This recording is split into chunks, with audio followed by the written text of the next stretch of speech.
Dwayne J. Clark, and welcome to Walk This Way.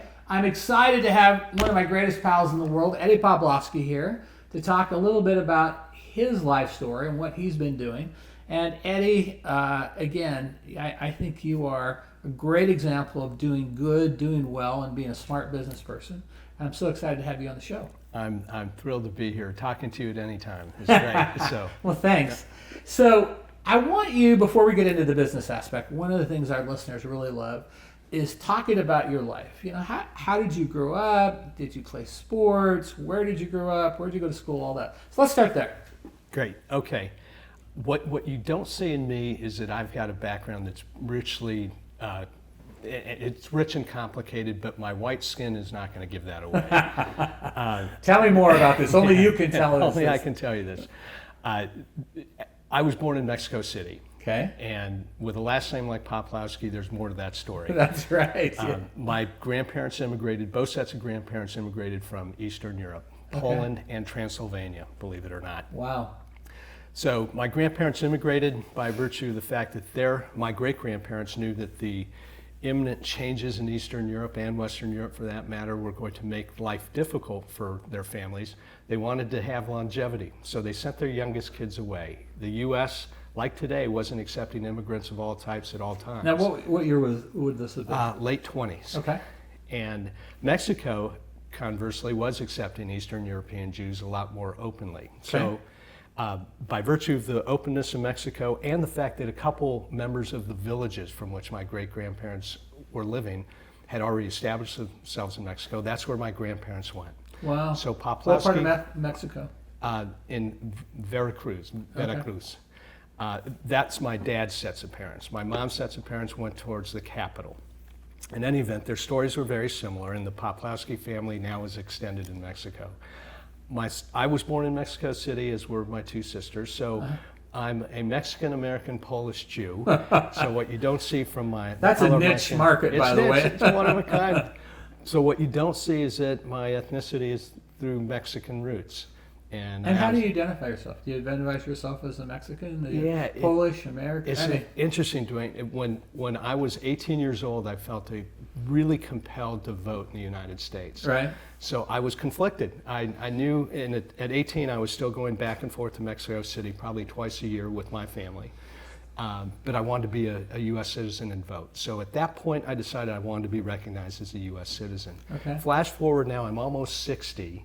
And back when I became a U.S. citizen, I had to turn in my Mexican passport because at the time you couldn't hold dual citizenship. Right. Today you can. Yeah. So in my 60th year, soon to be my 60th year, I'm going to work hard to get my Mexican passport back. Wow. So the direct answer to your question, I identify myself as both, and my Mexican roots really matter to me a lot more than I gave it credit for many years. Because it's your history, right? It is. Yeah. Yeah. And so you're fluent in Spanish, obviously? Fluent in Spanish. In fact, I didn't speak English till I was about 5 or 6. So when my family came over, I was a little guy, 3, 4 years old, speaking Spanish already, but no ESL programs in the United States were helping kids like me in nursery school and first grade to speak English. So you entered school not speaking any English in America? Very little, yeah. Wow. And how was that? Humiliating, embarrassing. It was tough. It was, I felt alienated. I didn't have a lot of friends. Classrooms for me were really challenging because I could barely understand what was going on unless it was numerical. Because math or addition, subtraction, you could figure out just because that's universal. Right. But when it came to the English language, I always felt behind. Yeah. In classrooms. The way that I got relief, where I started to feel belonging, was when I was on playgrounds, when I was at my local park, or just playing in the cul-de-sac near my house, because that's where we were playing sports, and I could relate to the kids. Universal. There was no language barrier got in the way of my being able to play basketball or kickball or soccer or whatever sport we were playing. Right. So how long did it take you to become fluent in English? I think I was probably speaking full-time English by the time I was 6 or 7. Okay. And at home it was 50-50 all the time. Right. but it became my primary language by the time I was 6 or 7. So around first, second grade. Yeah.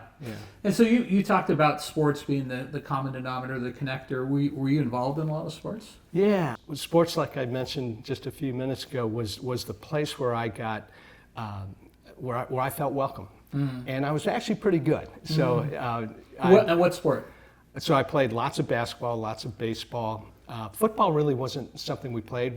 Back then in elementary school, you were playing freeze tag and kickball and those things. But basketball and baseball, I played a ton of. And I was really fast. So one thing I knew, and I don't know if you remember about your playground days, but there were certain markers which defined who was who on the playground. Yeah. I was the fastest kid. Yeah. So even though I couldn't speak, big attribute when you're little. Yeah. When you had to play tag or you had to play whatever you were playing, fast kids usually got picked. So so I loved playing sports, and it occupied most of my time when I wasn't in school. Yeah. Did you play through high school? I did. And what did you play in high school? I played water polo, believe it or not. Wow. Not the swimming physique today, but I did play, I did play water polo. I played basketball, played baseball. Basketball was by far and away my favorite sport. And through high school, we had a really storied high school career where we had been the doormat. I went to a small private school, all boys at the time. And for years... This is in California? In California. Up until my junior, senior year, we had been the doormat. So the neat part about my basketball journey through high school is that we went from worst to first. And in my senior year, our little school became the Pioneer League champs for the first time in well over a decade. What was the high school? It's called Harvard High School at the time. Harvard High School, good name.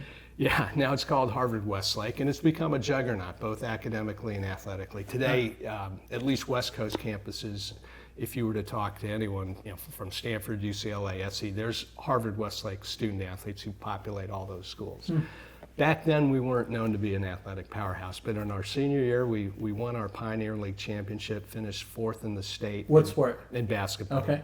So it really was the sport that I gravitated to the most. And were you playing the 1, the 2? What were you playing? A shooting guard for the most part. Okay. And I was first off the bench. We had a really good starting 5. I was number 6, so I did get a lot of playing time. But, we had 2 great guards who thankfully led us most of the way to the state tournament. And then you went on to college. Did you play sports in college? No, and I wish I had. Yeah. One of those unfulfilled dreams. I don't have regrets about it because you do know where your talent stops. Yeah. But I really wanted to. I started out at Cal Berkeley, and one of the things I did do, because I thought I could still play until you get in the pool or on a court with real college athletes, but I did some sort of human dummy bags for water polo teams. I did try out for JV basketball at Cal, but again, once you see the Pac-12 or at that point Pac-10 talent, it's very different than what I had. Yeah. So you went to Cal. Right. But I know you've told me you really wanted to go to Stanford, right? I wanted to go to Stanford just more than anything. Yeah. And so I did. I started out my freshman year at Cal. The story, and I'll compress this, I was picking schools out of a book. Yeah. My parents didn't take me on college tours, and being the first generation going to college in my family, I had no history at any school. But in my small private school, there was a strong contingency of fellow classmates of mine who had Stanford history. So as we started to explore colleges and universities, Stanford was top of mind because I had a ton of friends who were looking at Stanford. Right. So I became... It wasn't the academic reputation. It was, but it was also, I could see the lineage. I could see the connection that their families had. So I just became seduced into thinking that Stanford was the place for me. Yeah. So I applied and got rejected, and it was the biggest, by far, the biggest heartbreak of my early young life. Yeah. Mostly because I thought I'd done everything possible to get there. Right. The school I went to, Harvard, was only 3 years before I got there. It was still a military school. Wow. So there were some remnants of that military school. So for instance, one of them was that there was a lot of ranking going on. Even though we didn't wear military uniforms any longer, there was uniforms in terms of what we could and couldn't wear, but it wasn't a uniform. But when it came to school, you knew where you stood. And that's one of those military attributes where you know your rank. So I knew where I was, and I knew I was a really, really strong student. I scored well in standardized tests. So in my mind, Dwayne, I thought, of course Stanford is going to take me. Of course they're going to take me. And it didn't work out that way. And I saw lots of friends of mine who great guys, phenomenal guys, but I also knew, again, how we rank, and it really struck me that there was more to this college deal, or more to belonging to a college than met the eye. More than academics. Yeah. Yeah. So I didn't make it. I went to Cal, but I worked my tail off and had a chance to transfer. And then you transferred after your freshman year? Yeah. And what did you major in? Double majored, econ, economics, and human biology. Huh. What did you think you were going to do with the human biology? Initially, I thought I was going to be a doctor, Uh-huh. and I think it was just, I don't know what it was. When I went to Cal, I still had this thought that being a doctor was the right thing to do. Could have had some cultural connections in my family. Not that there were any doctors, but working hard usually translated, you're going to be an engineer or a doctor. Right. So when I transferred from Cal to Stanford, I had taken a lot of pre-med courses. Uh-huh. So it was, human biology happened to be a major that allowed both really rigorous pre-med students and those who were still trying to figure it out to coexist. Right. So it was a great major. Unusual major, though, human biology and economics. Yeah. Those are kind of not a parallel double major. No, Yeah. no. But thinking that I was going to stay in pre-med, I continued to take classes, and then I realized, I think business is what I want to do. And Stanford didn't have any kind of business major. Economics was the closest thing. And was there somebody that inspired you? Did you see someone on TV or a great business leader or something that said, God, I want to be like that guy? Yeah. There wasn't any TV folks. My inspirations through high school and early college were still my coaches, and my dad. Mm-hmm. So my dad was a businessman. He built a career in real estate. So the framework I had for business really revolved heavily around my dad and seeing him. Not surprisingly, for most late teenage kids, that's what you look to. I worked hard. I had jobs through high school. I had jobs through college, but I didn't have jobs necessarily with people who were my aspirational models. I still look back to my coaches and my dad. Yeah. And so you graduated from Stanford. Did you go right into grad school? No. I was a student entrepreneur before entrepreneurship was popular. Tell us about that. Inspired, I think, for sure from my dad. My dad was an entrepreneurial real estate guy. Right. And I saw him constantly trying to create something for himself. In fact, that's what moved us from Mexico to LA. My dad was seeking more opportunities for himself and obviously his family. But I also had to connect dots for myself financially. I had student loans, but I had no scholarship money, so I had to make money. And so I had lots of different jobs. I had a waterbed company, I had a signage company. A waterbed company. I just got to stop you. So you sold waterbeds? Yeah, so I moved into a fraternity, and one of my big brothers in the fraternity had this waterbed. I'd never seen one, but I thought this is like the coolest thing ever. Yeah, I had a waterbed. So he told me where he got it. I went down to the place where he bought his waterbed, and I got down there. I should have asked first how much And you're they like cost. 20 years old or something? 19. Wow. Yeah. And I realized I have no money to buy this waterbed, but the guy who owned the store knew that my fraternity brother had bought it. Saw how disappointed I was, but he said, look, if you're willing to help me sell more waterbeds through the fraternity system, you can get a waterbed. So instantly I said, I could do that. So I actually developed this little waterbed business where we were putting up flyers through all the fraternities, and I'd make sure, I'd get payment, the delivery, and then I'd get a certain cut, and ultimately that allowed me to get a waterbed. So I had a party planning business. I had an airline coupon brokerage business, and all these were with friends, but they were, entrepreneurship was not commonly done in 1979 through 81. And do you think it's maybe your family heritage of the risks they took? I mean, moving from Europe to Mexico to America, that kind of seeded that entrepreneurial spirit? Without a doubt. Yeah. Without a doubt. It's one of my favorite pictures, which reeks of that entrepreneurial spirit. But it was called survival, not that my grandfather. I'll show you the picture one day, but it's of my grandfather, who is, at that point, he's now in Mexico, in this small town with dirt roads.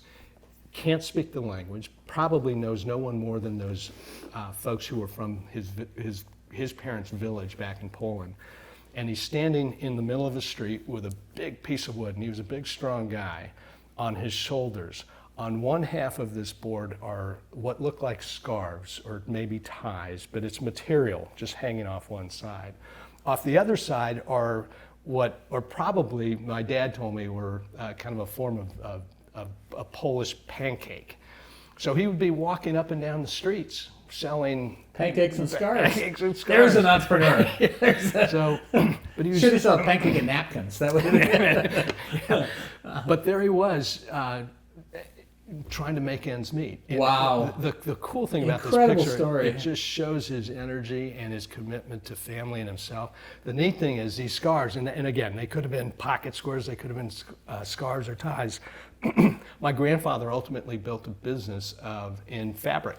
And wow. so his business ultimately was providing fabrics for furniture, for curtains and drapes. So it's amazing to me that here's this early picture with him. And who knows, these are probably scraps that he picked up at some factory that had no use for him, but he said, I'll figure out a way. And that was his journey ultimately to build his own business. That's an incredible story. Yeah. Incredible story. And so, I mean, the seeds of entrepreneurial system or the entrepreneurial spirit run deep in your family then. Yeah, so yes, and by the time, as I watched my grandfather in his later years, he would tell me stories about that. Certainly my dad was exemplary of it in picking up, risking everything he had in Mexico to come to a place where he just thought he could build his own business. Yeah, that's confidence. So you graduate Stanford, and what'd you go do? So continued these small entrepreneurial ventures. You did. And I was surrounded by, in the early 80s, I graduated Stanford in 81. Lots of my friends were going into investment banking and consulting, two highly popular places for young business-minded folks to go to.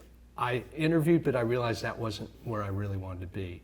So I did my entrepreneurial ventures for 3 years and finally got to a point, Dwayne, where I said, I don't really know what I'm doing and I don't know how far I can take this. Right. And all my peer group, most of my peer group had gone through 2-year stints with a Goldman Sachs, McKinsey, and then went to business school. I thought I was a long shot at business school because the profile seemed to be you either leave one of those high brand name companies and you go or you don't go. So I applied to business school with hopes that somehow or other I'd get in and then I'd be able to redefine myself. So in 1985, I got into Stanford Business School and had a 2-year stint. Wow. And it was phenomenal, another great journey. Yeah. And so what did you do when you got out of grad school? After grad school, I joined a real estate developer in Menlo Park, and I worked there for about 3.5, 4 years. What kind of real estate?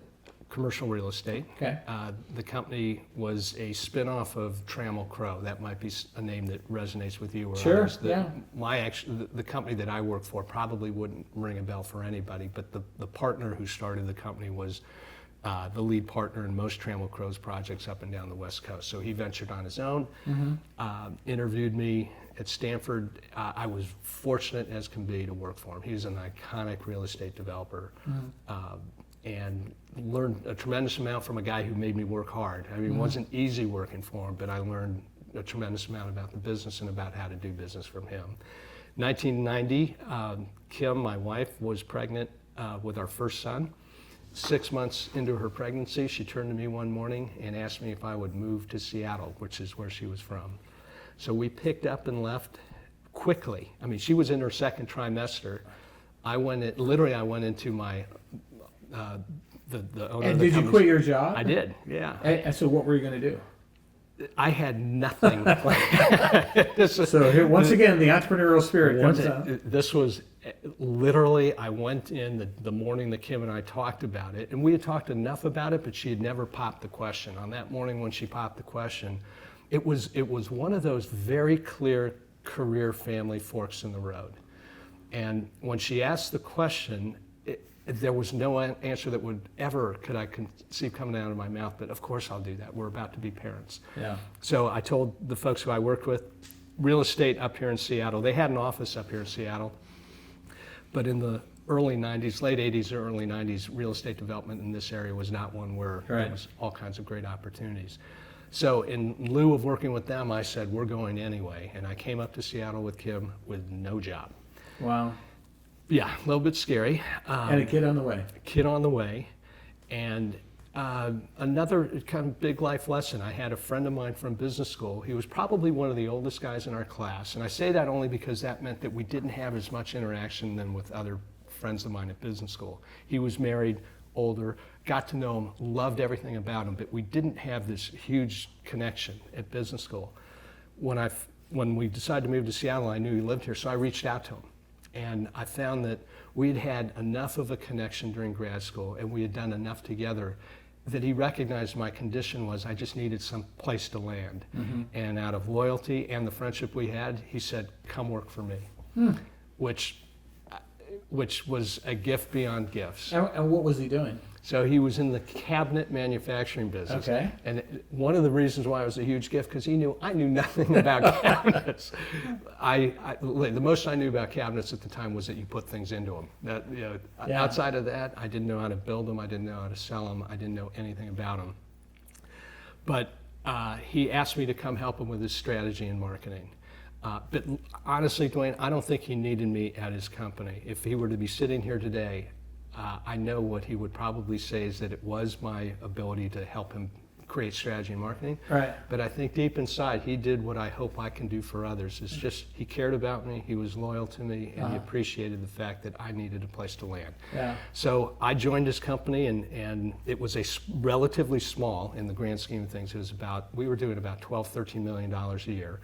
In the world of cabinets, that was big. In the world of big business, that's a rounding error. Yeah. And I joined him, and it was the start of what ultimately would lead to a journey that I could never have planned, my next job after that. But it was because of that cabinet job that the rest of my career unfolded. And how long were you at the cabinet business? It was a couple years, maybe 2.5, 3 years. And about 6 or so, maybe 9 months into that journey, my dear friend came to me one day and he said, I need to talk to you, and this is a really important topic. We get together, and he tells me in this meeting very quickly after we sit down, he says, Eddie, I'm leaving the company. And my reaction was kind of like yours. But I said, Peter, I can leave the company. You own the company. That's right. You can't leave the company. And I was serious. I go, I can leave, but why would you ever leave and you can't leave? And he relayed to me a story that I would never have known. And this is another part of him that I really appreciated. He was part of a huge privately held, privately run family business on the East Coast. He had been on the board for years, and a great uncle had passed away unexpectedly. The board had already had a succession plan, and he was the eventual CEO. Oh, wow. So when his uncle passed away, he became CEO and had to go back and start running a company that was probably at the time close to $2 billion in gross sales. Holy cow. So he had this little $12 million cabinet company, and now would be running an enterprise that had about $2 billion in gross sales. He left me with the keys to the company. He just gave it to you? Or? Well, he didn't give me the company. I mean, he said, Eddie, I need you to stay. And now I not only need you to stay to run sales and marketing, I need you to run the business. So with great trepidation, we had 2 big plants. We had a few hundred people. We were manufacturing a lot of product. I was already out of my realm, as I told you when I joined the company, trying to figure out how to build cabinets. Now I had to run a manufacturing entity. And how old were you? 30, 32? 31. Okay. Yeah. So I did that. And in the same way that he showed me loyalty as a friend to bring me on, people have asked me, I said, well, why you didn't have to stay. You could have moved on. I felt such passion for what he had done for me to get me there that the last thing I was going to do was let a friend down when I knew he needed me most. Yeah. Well, that's why you have such a great reputation in this town. So then how did you exit that company? So Peter moved on, and I stayed helping through the transition. And his hope ultimately was to sell it. So I guess part of my job there was to make sure that we were continuing to grow and helping position to sell it. I ultimately left because I came across, during the time that I was running the company, one of the things I asked Peter for, which was when he left, I said, Peter, I need rope. I need rope to be able to make mistakes. And I know we're good friends, but I need you to know that as hard as I'm going to do this job and do everything I can to do it right, I'm going to make decisions that probably aren't going to be the best ones, not out of bad judgment, but just out of lack of experience in this industry. So one of the opportunities that came my way after he had left was to sell product to Costco. And this is in what year? This was 91, 92. Okay, so Costco was maybe 8, 9 years old, 10 years Correct. And it was before the merger with Price Club. So Costco mattered in the world of warehouse clubs, Right. but it wasn't dominant. old. Right. Price Club was dominant. So Peter and I had explored it, but our main line of business, Dwayne, was we made cabinets for government jobs, military jobs, and huge commercial jobs. We did not sell retail. We did not sell wholesale. We did not sell to consumers. Right. We sold, just about every one of our sales was through an RFP. Okay. So we rarely ever had connections to customers. All of a sudden, an opportunity came through sheer serendipity that afforded us a chance to sell product to Costco. I took advantage of it because I have this real need to be connected to customers face to face. Right. So it was in that moment that I said, this is part of the rope that I was asking Peter for. I might be wrong, but I want to take a chance. So we created for Costco the first piece of furniture in a box. First time Costco had actually sold something where it was a piece of furniture in a box. I know that sounds crazy, but in 1991, 92, they weren't doing that. Yeah. And the first product that you would order, and we had like triplicate and I think quadruplicate forms that you would go in, tell us your measurements, how many cabinets you want, and you'd send that to us, and then we'd bring cabinets and install them. Yeah. Those were 2 firsts for us, and they were 2 firsts for Costco. Both programs failed miserably. It was way too premature for Costco to have an ordering program, and furniture in a box, it just wasn't the right piece. But the relationship didn't end then. The Costco relationship. No, I mean, it failed miserably, not because we didn't know what we were doing. Just at the end of the day, the customer speaks, the members speak, and the product wasn't moving as fast as it needed to. Taught me a lot about Costco, taught me a lot about really what I like to do, and it opened the doors to a company there was a company representing us in these efforts. It was the in-house broker for Costco. So had I not taken a chance to pursue a program within our company platform that really wasn't right for the platform, but I knew there was something about it intuitively that I thought might be right down the road, that ultimately led to almost a 14-year career for me after I left the cabinet company. So you left the cabinet company and you joined the in-house broker? I did. So when I left the cabinet company, the individual who was the owner of the representation firm who represented us, I left the cabinet company and I went to him thinking now that I know a little bit more about manufacturing, and he represented lots of manufacturers. So I asked him, now that you've seen what I can do, now that you know more about me, and now that I know that you have a whole portfolio of companies that kind of look like this cabinet company, would you mind introducing me to some of those? If I earn the right for you to introduce me to some of those companies, to see if they need a guy like me in his early 30s who will work his tail off and maybe get some sweat equity, because I had no money, Dwayne, to go buy a company. Sure. So I figured sweating into some equity would be my only way. He said yes, which surprised me, but he did say yes. But the condition was he needed me to help him merge a non-food part of his business with a food part. And I know this gets a little bit complicated, but there were 2 parts of the brokerage business. He and his partner were going to merge their entities. He goes, Eddie, you're a Stanford MBA.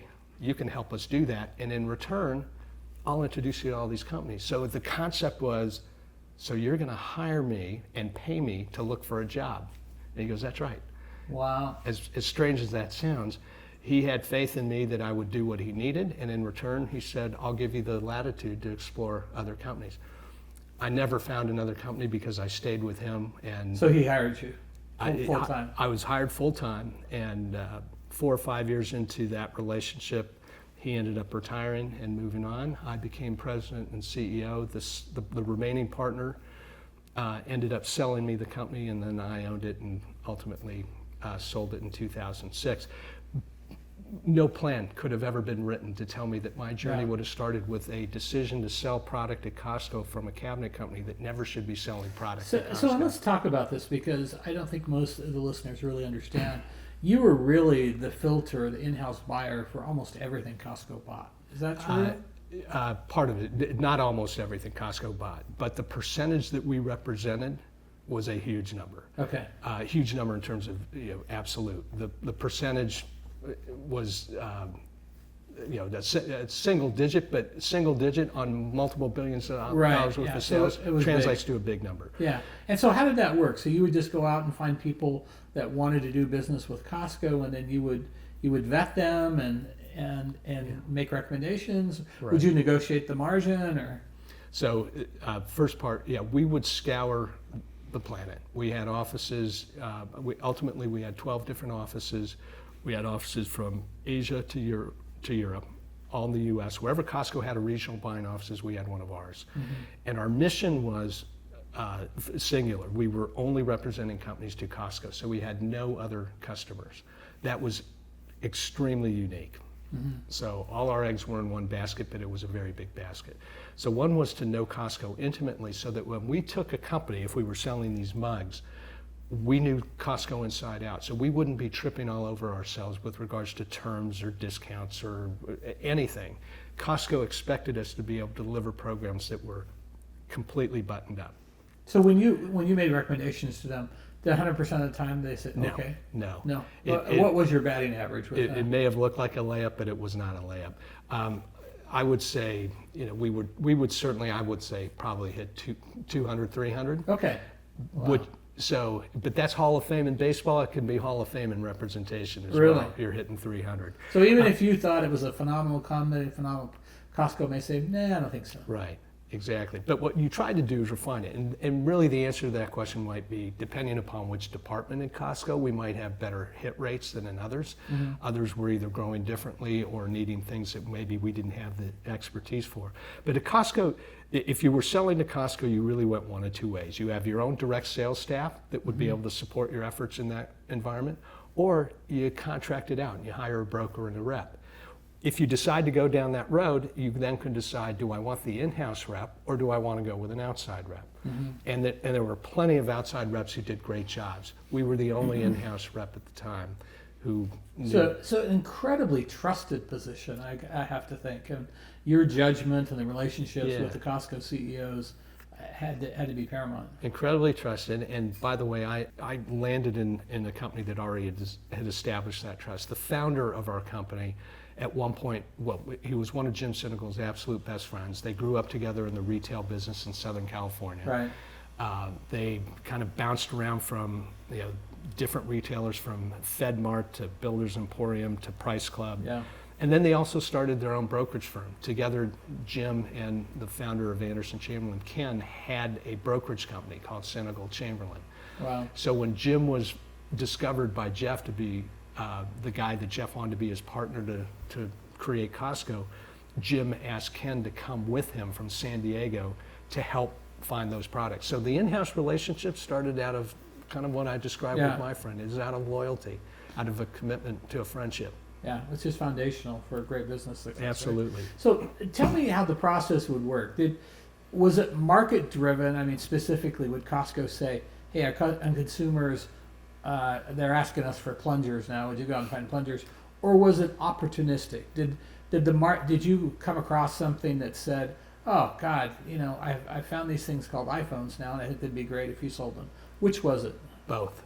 Yeah. So Costco is an environment with very limited SKUs or right. items on a shelf. Yeah. You might walk into a grocery store and find 150,000 SKUs in a grocery store. At Costco, 4,000 items are sold. Mm. So it's highly selective. Selectivity, though, doesn't mean that it's all creative. That you've got to have the product that your members want. So part of the answer to your question is you had to find things that members expected to be there. Mm-hmm. And then you wanted to have things that would create the treasure hunt. Mm. The sensation that when you walked into Costco, you'd stop in the middle of the aisle and go, I never thought Costco would have that. Right. That's incredible. The wow factor. The wow factor. So we developed expertise in identifying those items, the 20% of the items that drove 80% of the business, and then the balance of the items that would enhance the experience so that members who are paying you $45, $50 for their membership would say, this is worth every penny of it.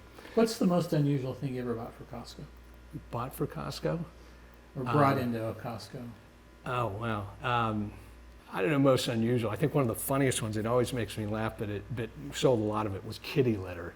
Really? Yeah, and it was just one of those items. It's just one of those items that you just don't think has enough to it. Yeah. That you realize, you know what? There's a There's a lot, big kitty litter lot of it. market. And there's distinctions in kitty litter that you and I would go, hey, it's just gravel, isn't it? You Yeah. just crush it up. So that doesn't offer you a real, exciting item, but it was one of those that represented to me, you know what? It's about serving customers' needs, Yeah. serving members' needs. And here's a basic item if you happen to be a pet lover of cats. It's a day-to-day thing. Day-to-day item. But we sold in every department mostly but two. We didn't sell a lot of jewelry and we didn't sell a lot of apparel. Those were two Yeah. categories that we didn't. But from pickles to baby wipes to kitty litter, we helped develop we did a lot of private label programs as well. So branded and private label. Dwayne, it was a journey of extraordinary proportions. I loved it. And I mean, you were there during an incredible growth cycle too. So how did you see the company change? I mean, over those 14 years. I mean, what were some of the lessons that you took out of that? Our company or Costco? Well, Costco. I mean, Yeah. you guys are attached at the hip, right? Yeah, so Costco did grow exponentially, and part of that growth came by virtue of the merger that took place with Price Club. So all of a sudden you have these two competing powerhouses that became one. And how big was Costco before the merger? Do you remember? I would say Like 100 stores? or maybe 100, maybe 100, 150 stores, Yeah. something like that. Yeah, so that catapulted it to, and I don't know if you remember, but at one point the branding was Price Costco, Yeah. which is odd, but it says something to the leadership of the organization. Jim Sinegal honored the fact that Yeah. his roots were in Price Club too. Yeah. One of his mentors was Saul Price. Yeah. And so it wasn't going to be an abolishment of a brand that really created the industry. It was going to be a merger. Now, it was not a perfect one, Right. but the honoring of that. And that's one of the lessons. And Jim's a humble leader too, right? At the greatest order. Phenomenal leader. And so I would say one of the amazing lessons I take away, that as complex as Costco was, and it has complexities at every level, the leadership, specifically Jim and Jeff, is that they had such clear vision of what their strategy was, that even when they doubled and tripled, that same vision worked, and they didn't deviate from it. Yeah. And so that clarity of purpose, when you apply it at any level, was a powerful lesson, that Yeah. you don't constantly change what you think you should be doing if you're growing. But if you create that really strong epicenter of culture, that can transcend any size. Yeah. Yeah, it's foundational. Yeah. So you sold the company in 2006. Right. How did you arrive at that point where you said, I'm going to sell the company? Was it a life change? Was it a valuation? Were you just wanting to do something different? What led to those decisions? Clearly life changes were happening, some that I was seeing and that were really tangible, and others that were behind the scenes that kept knocking on the door but I wasn't paying attention to. Let me address first, I did not sell because I thought I could sell it for a big number. The fact that we were so closely attached to Costco meant that any transaction that I ultimately worked on would have to not look like the normal sale of a company. I wasn't able to put a book together. I wasn't able to hire a banker to Shop represent it or anything. No, because we were so intertwined. And were you 100% Costco? 100% Costco. Okay. So because of that really deeply tied connection, I knew that I wasn't going to be able to disclose a lot of information. So it was going to be a very unique type of sale. But what was happening in my life, Dwayne, was I was working, and I'm saying this not for to create drama here, but it was real. I was working 100 to 110 hour weeks. I would get to my office by 7, usually get back hopefully by 7. So I had already put in 12 hours, catch up with my 3 young boys, and then I could work easily another 4 to 6 hours from 9 till 2 o'clock in the morning or so, because I had people awake during all those hours. So I was burning at both ends. I was feeling that I was being a good parent, but I know my biggest role in life was to be the best parent. And I was really feeling badly that as good a dad as I was trying to be, I knew that I wasn't being the best dad I could possibly be. So that was gnawing at me. I was seeing how fast time was ticking away. I was traveling almost 50% of the time. Kim, my wife, had already battled breast cancer once. And all these different vectors were affecting me, and maybe I don't know if this was the one that finally tipped everything over, but I got to the point where I realized I had accomplished more in my net worth side of my life than I really had imagined in my early 40s, that I felt, wow, I have enough. Yeah. And it's an exercise I think we all have to go through at some point in our life. When's enough enough? Yeah. And when I finally sensed, and I did some exercises, but when I really felt it in every cell of my body, enough's enough. And I've got now to address the self-worth side, not the net worth side of my life. I felt it was time to look around to see what options I had, and thankfully an option appeared before my eyes. Yeah. I just want to, emphasize that, what you just said, because I think the self-worth versus the net worth, incredibly insightful thing. I also will tell you, when people talk to me about parenting, I always cite you and Kim as probably the best parents I've ever observed.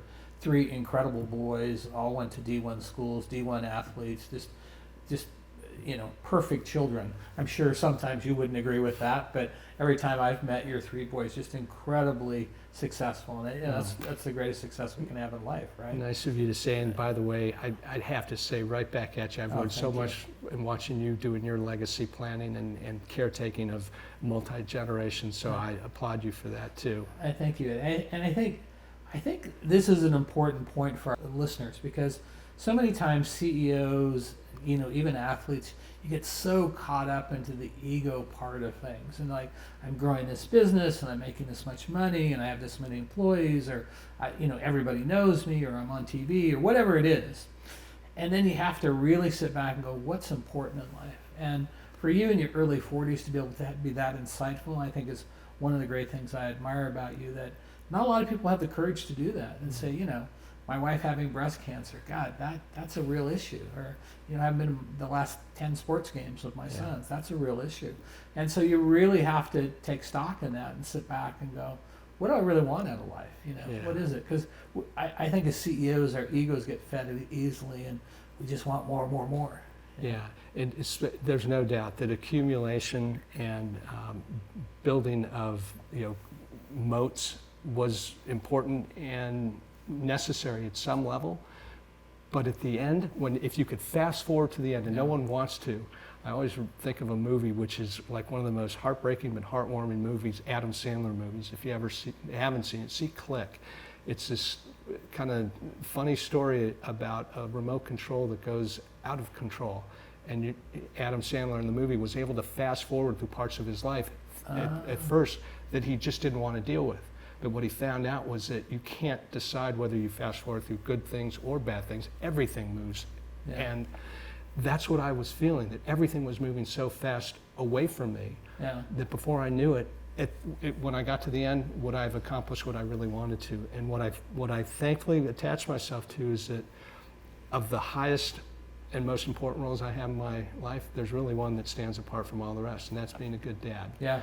And I could not have amassed more wealth, more business assets that would have enabled me to be a better dad. The only thing that could have helped me do that is to spend time and be present and be available. And that's the one commodity we can't create. Right. So thankfully I was able to, and the discovery was I was getting to all the championship games. I was getting to the graduations. Right. I was getting to all the milestone moments. Mm-hmm. But when I finally was able to break away and be the ever-present dad, not just the one who got to all the milestone moments, that's where being a parent really was the most enriching. What happens at 3 o'clock in the afternoon? What happens when your kid is just sitting around at 11 o'clock at night, just thinking about something that's challenging them? Well, if I were traveling, which I was a lot, or if I was locked up in my office working away until 2, those are the moments that I couldn't have had 10 times as much wealth as I have now to be able to capture those. Yeah. Well, just to hammer that point home, I feel fortunate that I've cared for 60,000 elderly, and you saw this in my 60 years of wisdom video. Every one of them have said, at 85, 82, days before they die, the most important thing is their relationships with people on this planet. It's not, hey, I did this deal, or I built a $1 billion company, or I drove this kind of car, or whatever. It's my relationship with my family and my friends. Absolutely, 100% of the time. Right. Yeah. It's we're given the answer to the final exam. We all are. know it. Yeah. It's been given to us. We And may we want to see- ignore it at times. but there it is. We know that the final exam will have one important question. Did you ultimately do what you really wanted to do in Yeah. life? And we either can choose to do it, and again, thankfully I was able to in the mid-2000s to be able to find a way to get back to it. That didn't stop me from being involved in other business So activities. but- you sold your company, and then what did you do after 2006? Yeah, so investment of time was with my boys, being present. I ended up becoming involved in a couple of things. One was I helped my father at the tail end of his business career in managing the portfolio of real estate assets that he built, which was a gift of grand proportions. One, because I'd never had a chance to connect with my dad the way I did. Two, he ended up unfortunately contracting a terrible cancer, as you know, and so had I not been available in assisting him, Yeah. those final years would have been even worse for him than they already But were. it goes back to relationships, right? Yeah, so that was one. And then the other thing is I discovered summer collegiate baseball. Yeah, this is a great story. It's fun. And so my oldest son, Danny, went to Georgetown to be a Division I college baseball player, student athlete, but he played baseball. And about 2 weeks into his freshman year, he called us up, and in panic, he called me up and he said, "Dad, I got to find a summer collegiate team." And Dwayne, I was like thinking, no, you have to find the library. I mean, Danny, you're not going to get in a batter's box for months now. I mean, Yeah. and he goes, "No, coach is making me decide." I go, "Well, then what's the problem?" Well, the teams that he had offered him were going to be, I think, in somewhere in the Carolinas and somewhere in Texas maybe, and Danny wanted to come home for the summer. As a dad, I had no way of helping him. I knew this much about summer collegiate Right. baseball. The only thing I knew is that he owed his coach an answer. So I said, "Danny, the best advice as a dad that I can give you is coach got you there on a scholarship. You're playing for your university. He's given you a choice. Make a decision." I thought that would be the end of that, and he'd call me back, but the universe speaks in mysterious ways. And in just a sheer set of serendipitous events, within 48 hours, Dwayne, I'd learned that there was a summer collegiate baseball league here in the Northwest, that a good friend of ours, a mutual friend of both of ours, happened to already own a team that he was going to start in Walla Walla. And next thing I knew, I was able to call Danny back and connect him to this new team, new manager, and he ends up playing in this league that I didn't even know about, which led me down the path of discovering. What team did Danny play for? Played for a team called the Walla Walla Sweets. Yeah, I know them. I grew up with them. Yeah, so he played out there. And during his first summer in 2010, I pretty much traveled around the Northwest to Corvallis, Wenatchee, Yakima, watching him play. And in each of these small towns I went to, I felt this incredible passion. You know, little baseball Right. stadiums do a lot for communities. Yeah. When we got to Bellingham, which is one of the towns in which the league had a team, I found dramatically different circumstances. I didn't see 12 to 1,500 fans in the stands. I didn't see real excitement, real connections. And I couldn't figure it out because Bellingham, I knew, was the home at one point for the Dodgers single-A minor league team, the Giants, and the Mariners. So it had this deep, rich history of baseball, unlike some of these other towns, but there was no energy. So I started to pull on this thread. And you know, as soon as I started to pull, I realized someone on the other end was trying to pull me in. And I had an opportunity to buy the team in Bellingham, which most people in my world thought I had rocks for brains. Because this team was pretty much circling the drain. They'd had very little fan base, very little support. And somehow or other, I was attracted to the mangy dog. Yeah. And I bought this team. So I ended up buying the Bellingham Bells and had a journey of a lifetime in the 8 years I owned it. And I think, you know, you're very humble about this, but I think one of the greatest parts of this wasn't just because your son was playing baseball and you wanted to make an economic interest. Obviously, your background in sports and playing sports had a big deal, but you really used the baseball team to mentor and develop young men and teach them great life lessons, you know, and somewhat be a father figure to them. Tell us about that, because I think, you know, you really changed the lives of a lot of young men. Thanks. Yeah, it wasn't about buying a team to have a trophy team on my wall and to be able to have swag from a little baseball team. I found a community that was hurting. And I would go to other communities and see the energy and love and excitement surrounding baseball. And it wasn't about winning and losing baseball games that excited these communities. It was about building lifetime memories.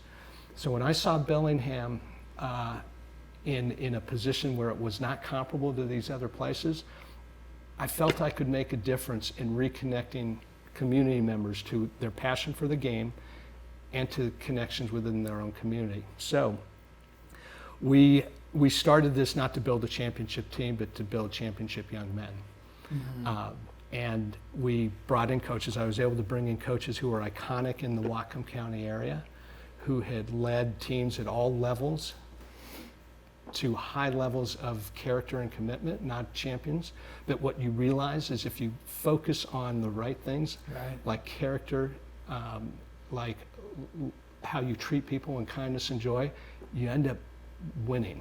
Well, and this is, and these are the seeds of a good baseball team, but also a good corporation. Right. About how do I create the culture and how do I treat each player, and how do I show them that I have a personal interest in them, and so right on. This is universal advice for being successful, right? Yeah, this team was, compared to lots of our mutual friends in YPO. I'll be totally transparent with you. I was somewhat embarrassed because I was engaging in a business venture that was so far to the right of the decimal point of any of my friends' business enterprises that I thought, they thought I'd be a joke. Yeah. So from a pure revenue enterprise value, this was trivial. It was insignificant. Mm. So from the Selfworth balance sheet, it was gigantic. Yeah, but I had to do some unpacking of my own stuff to be able to get over the fact that if someone thought I was really crazy for doing something that was not going to make a lot of money, in fact would probably lose a lot of money, and had no real girth to it from a financial point of view, that they wouldn't think I was doing anything of value.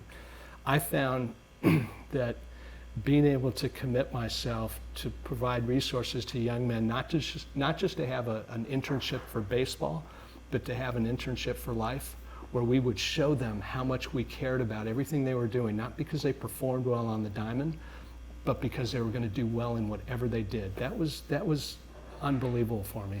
So over the course of 8 years, I think roughly we saw 400 players, probably more because we had 10-day contract players who would come in and out a little bit more quickly. I walked away today saying the best feeling I have is that out of the 400, I wish I had relationships with all 400, but that's obviously unrealistic, would never happen. But Dwayne, today I probably still connect with 10 to 15% of the players who came through. Wow. And we're interacting on topics like business networking, interviewing for jobs. Can you look at my resume? I'm struggling in my job, don't know how to talk to my boss. My parents and I aren't having a relationship. Mm-hmm. Can you help me talk to them? Mm-hmm. I've been invited to, I think, 7 weddings now. Wow. I've seen all sorts of things emerge through these young men, and only one of them, by the way, has ultimately made it to the major leagues. Wow. So this wasn't about building Major League Baseball player talent. It was about building great human character talent. Yeah. And so I feel lucky to have done that. Well, and again, you're so humble about this, but you built a championship team, right? We did. Yeah, we did. Well, we ended up being one of the more prolific teams in the league. We went, in my 8 years of owning it, we went to the playoffs 5 times. Wow. We won 1 championship. And yeah, we got there and we made it to the top. And you redid the stadium and attendance shot up? Shot up. When I bought the team, the team was averaging about a couple hundred fans per game, which is nothing. When I left, we were averaging about 1,500 fans, and we were second in the league in attendance. That's incredible. So, and I know you don't do things half-baked. So you were spending a lot of time at that team. You were driving up to Bellingham and back constantly, and so on. And was that part of your decision to say, okay, I've done this, I can check the box and get out? No, and yes, I did for the first year. I thought I bought a turnkey team with coach and general manager intact. About a week after I bought the team, I learned that neither the coach nor the general manager was going to stay. So I jumped in, but it was completely worthwhile, because in order to get the community back, I had to show the community that I was willing to invest 100% of myself. I was not planning on selling the team. Kim and I had decided that once we got it to the point where it was really working, I was prepared to basically endow this team forever, because it meant so much to me and I saw how much it meant to Bellingham. The only way I would have sold it is if I found somebody who came into my life who would be willing to carry on the same sort of investment that we had. And amazingly, I did. I found the perfect person. He has been phenomenal. He cares as much about the game and about the players and the community as I could have ever hoped for. And he lives 20 minutes away from the stadium. And so you sold it a year ago, right? A year and a half ago. Yeah. Phenomenal. And it's been great to see him carry the torch. Well, Eddie, you have met so many successful companies and cultures. Last question I have for you. There seems to be a pattern here about how you care for people and mentor people, and way back to the coffee shop, or the cabinet shop, to the waterbed entrepreneurship. It's you have an amazing way of building relationships with people, and I know that was part of your charm at Costco. What advice would you have for a serial entrepreneur out there that's listening to you, that says, hey, these are the one or two or three things you have to consider if you're going to start a company? I think the obvious ones is that there's no easy path. There's no hitting the lotto and buying the winning ticket. Anything, I don't care across whether it's tech or non-tech, at any level, it's going to take a huge sacrifice. So one lesson is don't think that there's a shortcut.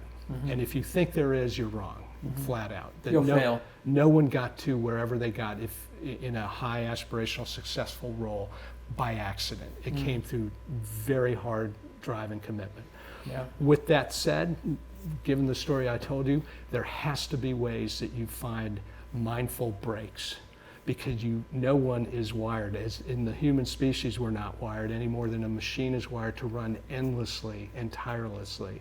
So finding ways to rejuvenate, re-energize, create space to be able to really connect to what you're doing is critical. And that may not make sense to a young 20-year-old or a young 30-year-old. Because I think energy is it's abundant. infinite. It's infinite. You are indestructible, you're superhero, there's nothing that can stop you. All those things are fallacies. So working hard, finding ways to be able to create places where you can re-energize, contemplate, reflect, critical. Third is do it with kindness and joy.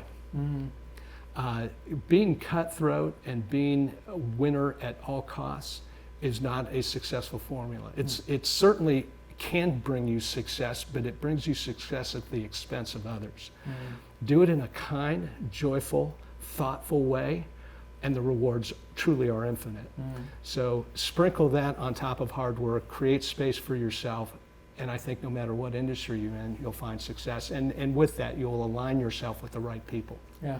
Well, thanks, Bud. You have an incredible legacy. Thanks for being on the show. And we're out. Hi, this is Dwayne J. Clark. Welcome to Walk This Way. I'm so excited that we just had this great interview with Eddie Poplawski, one of my dearest friends, an incredible human being.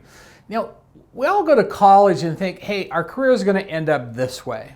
And I think Eddie's a great example of how his career took these twists and turns throughout over 3 or 4 decades.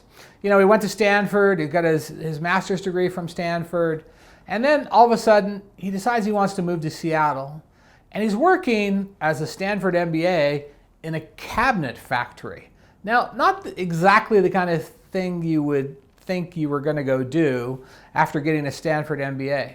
But then he ended up taking that career opportunity and leveraging it with a very little teeny company called Costco that he ended up developing a relationship with and then buying the purchasing division of that. Now, here's a couple things that I want you to learn from Eddie's story. I think that are really, really important. No matter what the opportunities you have in life, it's not the opportunity that's before you, it's where that opportunities can take you.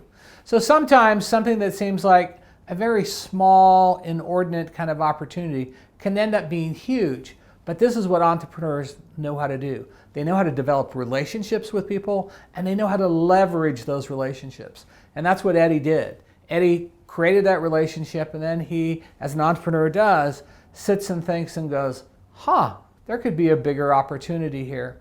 And when he went to work for Anderson Chamberlain, he became one of their top employees and eventually bought the company.